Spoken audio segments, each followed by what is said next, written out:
ఎన్ని మార్పులు వచ్చినాయి ఇవాళ తెలంగాణలో. కరీంనగర్లో వచ్చిన మార్పు మీ కళ్ళ ముంగట్నే ఉన్నది.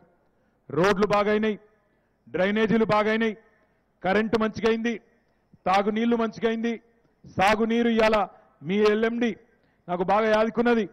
ఎన్నోసార్లు కమలాకరన్న యుద్ధం చేసేది, ఆ కరీంనగర్ నీళ్లు ఎల్ఎండి నీళ్లు మాకే ఉండాలి, గేట్లు బంద్ చేయాలని కరీంనగర్లో కమలాకరన్న, కిందికేమో మరి మాకు నీళ్లు ఇవ్వాలి అని కింద పంచాయతీ.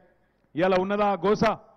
ఎక్కడ కాళేశ్వరం ప్రాజెక్టు ద్వారా ఎక్కడో ఉన్న కాళేశ్వరం నుంచి నీళ్లు ఎత్తిపోసి ఇవాళ బ్రహ్మాండంగా 618 మీటర్లకు దివి నుంచి భువికి నీళ్లు తీసుకుపోయిన అపర భగీరథుడు మన నాయకుడు కేసీఆర్ గారు.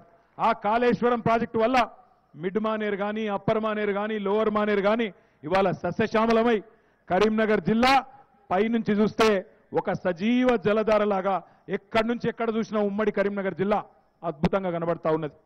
ఎస్ఆర్ఎస్పి కాలువలో, కాకతీయ కాలువలో 365 రోజులు నీళ్లు, ఫ్లడ్ ఫ్లో కెనాలులో, వరద కాలువలో ఎప్పుడు చూసినా 365 రోజులు నీళ్లు.